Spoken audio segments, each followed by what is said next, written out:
हमारे संतों में पंडित केशवानंद जी महाराज का नाम बहुत आदर से लिया जाता है। बहुत बड़े विद्वान थे, शास्त्रार्थी थे, दिग्विजयी थे। केशव दिग्विजय सार करके ग्रंथ है।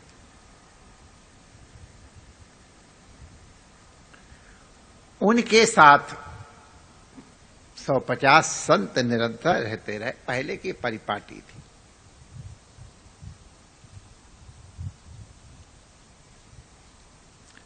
मंडली एक विरक्तों की हुआ करती थी और एक मंडली इस प्रकार ऐश्वर्यवान मंडलेश्वरों की भी हुआ करती थी। दोनों प्रकार की मंडलियों का हमको साक्षात अनुभव है। पंडित ऋषभदेव जी भगवान की विरक्त मंडली संतों की भूषण मानी जाती है।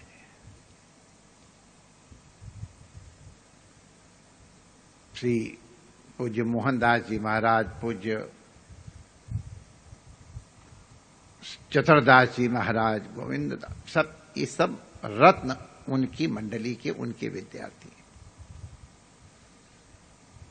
बहुत दिनों तक हमको उनके चरणों में रहने को मिला। तो वहां की एक परंपरा थी, चाहे विरक्त मंडली हो और चाहे ये ऐश्वर्यवान मठाधीश महापुरुषों की मंडली हो, उसमें विरक्तों की मंडली में तो आरती इत्यादि का कोई क्रम नहीं हुआ करता था, लेकिन अध्ययन अध्यापन का क्रम दोनों प्रकार की मंडलियों में हुआ करता था। ये संतों की शोभा थी। इसमें कई ग्रेडेशन वाले संत होते थे विद्या की उपलब्धि के अनुरूप। जो पूज्य मंडलेश्वर महाराज होते थे, अद्भुत विद्वान होते थे, भजनानंद,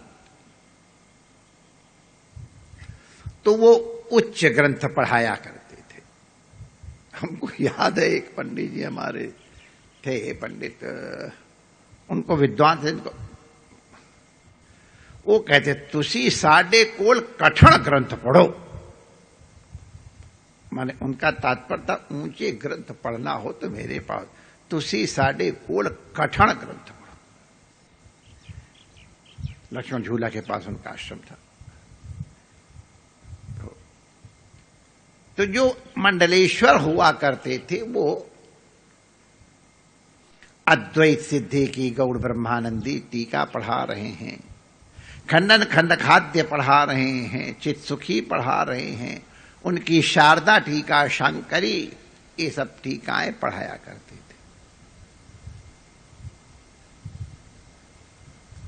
जो उनके विद्यार्थी थे, अब जो शारदा टीका खंडन की पढ़ेगा, जो गौड़ ब्रह्मानंदी टीका अद्वैत सिद्धि की पढ़ेगा, तो उसकी विद्या का तो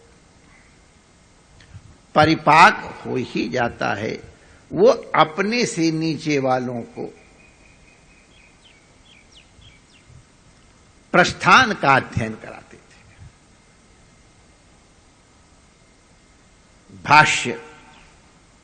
भाष्य के बाद फिर उसमें भामती इत्यादि का अध्ययन कराते थे। जो भामती इत्यादि का अध्ययन करते थे वो अपने नीचे वालों को मूल ग्रंथ लगवा देते थे, पंचदशी लगवा दे रहे हैं, वेदांत परिभाषा लगवा दे रहे हैं, मूल गीता उपनिषद पढ़ा देते थे। ये परंपरा रही। और जो ये मूल ग्रंथ पढ़ते थे वो लोग, जो नए संत आते थे, जो कुछ पढ़े हों, तो उनको लघु कौमुदी, सिद्धांत कौमुदी इत्यादि पढ़ा देते थे। और जो इस प्रकार के नहीं पढ़े थे तो उनको फिर भाव रसामृत, ये अपने संतों के प्रसिद्ध ग्रंथ हैं, भाव रसामृत, सार उक्तावली, ये सब संतों के ग्रंथ रहे, नए नए लोगों को पढ़ाया। तो ये पठन पाठन की परंपरा वो जब घूम रहे हैं तब भी चलती थी, एक जगह विराज रहे तो भी चलती थी। तो एक बार पंडित केशवानंद जी अपनी मंडली को लेकर के हिमाचल प्रदेश गए और मनाली के पास जहां हिडिंबा माता का मंदिर है उसी के आस, अब तो ये बहुत नाटक हो गए हैं, अरे सन 60-65 तक एकदम एकांत था। मनाली तो एक गांव जैसा था, मंडी एक छोटे से रूप में थी, मार्ग भी ऐसे ही थे। हमारे ख्याल से मनाली का मार्ग तो चीन के युद्ध के बाद बना है, पहले वैसे ही मार्ग था।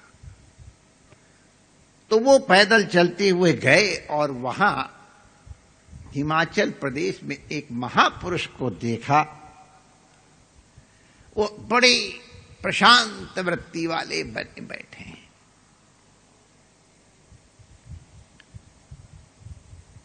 जैसे घी खाया हुआ चेहरे पे दिखाई पड़ता है, वैसे विद्या पड़ी हुई अनुभूति अंदर की वो आंखों से झलकती है, चेहरे से चमकती है, जो उसके जानकार है। हमारे रामकृष्ण परमहंसदेव भगवान कहते थे, वो किसी उनके जमाने कोई बड़े संपन्न व्यक्ति थे, रईस, तो कहते थे कि उनके कमरे में यद्यपि दरवाजा बंद है, खिड़कियां बंद हैं, लेकिन झिर्री से जो प्रकाश निकलता है उससे पता चल जाता है अंदर कितनी रोशनी हो रही है। उसी प्रकार महापुरुषों का तेज उनके नेत्रों से, उनके चेहरे से, उनके वाक व्यवहार से पता चलता है। पंडित केशवानंद जी समझ गए ये कोई पहुंचे हुए संत है। अच्छा, पहले संतों में थोड़ा होता तो था ही ठसक, लेकिन संतों के प्रति आदर की भावना भी थी। केशवानंद जी इतने बड़े महात्मा, जैसा हमने बताया, दिग्विजयी महात्मा, मंडलेश्वर संपन्न, उन्होंने ही गुरुमंडल मणिमंडल आश्रम बनाया हरिद्वार का, बहुत बड़े। वो उन संत को प्रणाम कर, संत खड़े होकर अरे आओ महाराज धन्यवाद प्रणाम किया। केशवानंद जी ने कहा, प्रभु आपका जैसा प्रशांत मुखमंडल वैभव देख करके प्रिया होती है, महाराज आपको इस वृत्ति की, वृत्ति माने इस स्थिति की उपलब्धि कैसे हुई महाराज? अरे केशवानंद जी महाराज आप क्या बच्चों से बातें कर रहे, आप राजा महाराजा, मैं तो आपके दरबार का एक सेवक जैसा हूं, क्या बात। तो जैसा संतों की आदत होती दूसरों को बड़ा करना और अपने नम्र होना, और होना चाहिए। तो केशवानंद जी ने कहा, महाराज ये केशवाचार्य नहीं, केशवानंद आपसे जिज्ञासा कर रहा है। हाथ जोड़ के कहा, नम्र होकर। तब उन्होंने कहा, केशव, बदल गया संबोधन शिष्य भाव से, मेरी ये वृत्ति वेदांत निष्ठा के कारण हुई है। वेदांत की अनुभूति का परिपाक हो जाए तो इस तरह का परमानंद हो जाता है। तो केशवानंद जी महाराज पूछते हैं, महाराज आपने कौन से ग्रंथ का अध्ययन किया जिसके कारण आपकी ये वृत्ति बनी? तो उन संत ने एक सामान्य सा वेदांत का ग्रंथ बता दिया कि मैंने भैया इसको गुरुमुख से मनोयोग पूर्वक आद्योपांत पढ़ के और ग्रहण किया है। ग्रंथ पढ़ने का एक ढंग होता है जो हमने अभी बता दिया उनके माध्यम से। तो केशवानंद जी हाथ जोड़ के कहते हैं, प्रभु मैं आपसे नम्र भाव से प्रार्थना कर रहा हूं, इसलिए आप अन्यथा नहीं समझेंगे। हमारी मंडली में इस ग्रंथ को हमारे विद्यार्थियों के विद्यार्थी अपने विद्यार्थियों को पढ़ाते हैं महाराज। माने उनका कहने का तात्पर्य, हम तो इससे बड़े बड़े ऊंचे ग्रंथ पढ़ते हैं, हमको ये वृत्ति क्यों नहीं मिली। बहुत बढ़िया प्रश्न था, ये कोई महापुरुष ही पूछ सकता है। और केशवानंद जी जैसा महापुरुष अपने अहंकार को त्याग करके जिज्ञासा कर रहे, तो उन संत ने कहा, केशवानंद जी को चलती फिरती लाइब्रेरी पुस्तकालय माना जाता। केशवानंद जी, जब आप ग्रंथ का अध्ययन कर रहे थे, पठन पाठन कर रहे थे, तो आपके मन में संकल्प क्या था? आप किस संकल्प लेके पढ़ रहे थे? या केशवानंद जी हाँ जी, हाँ प्रभु ठीक कह रहे हैं, अब मुझे अपनी गलती का भान हुआ। मैं जब पढ़ता था तो मेरे मन में था मैं बहुत बड़ा विद्वान हो जाऊं।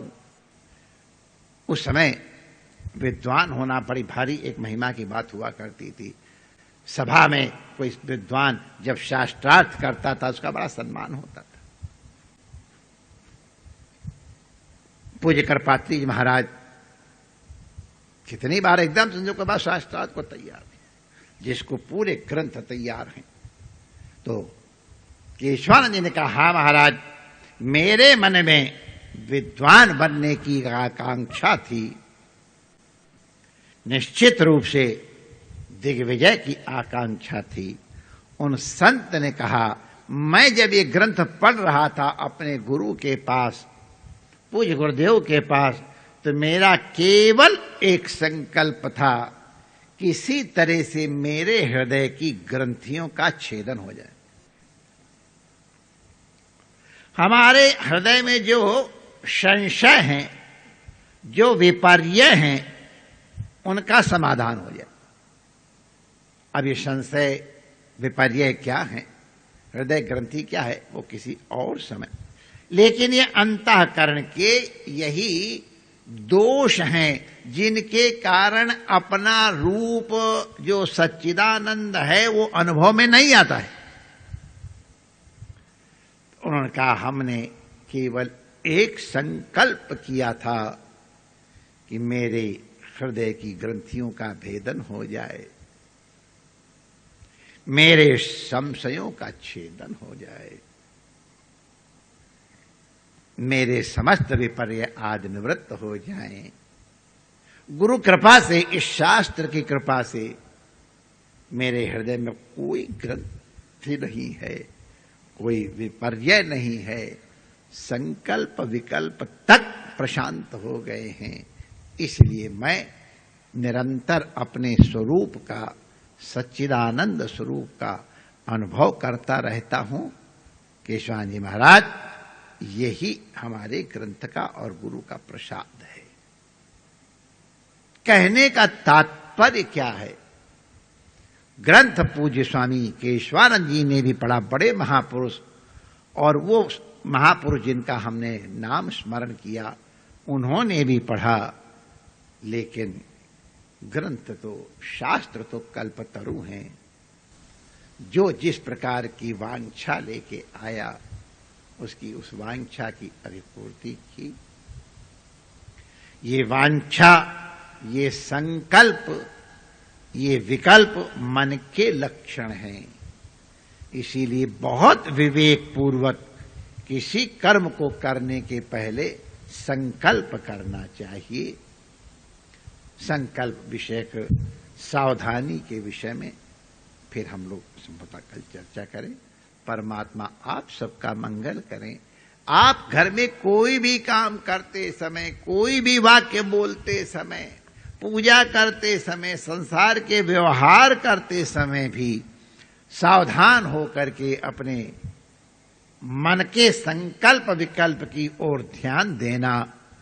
संकल्प उत्तम है तो निश्चित रूप से आपको परमात्मा की कृपा की अनुभूति होगी, अपने आनंद का अनुभव होगा। संतों के चरणों में प्रणाम करते हुए यहाँ जो विद्यमान हैं और विज्ञान के माध्यम से जो हमारे संग जुड़े हैं, उन सब की मंगल कामना करते हैं। जय श्री कृष्ण।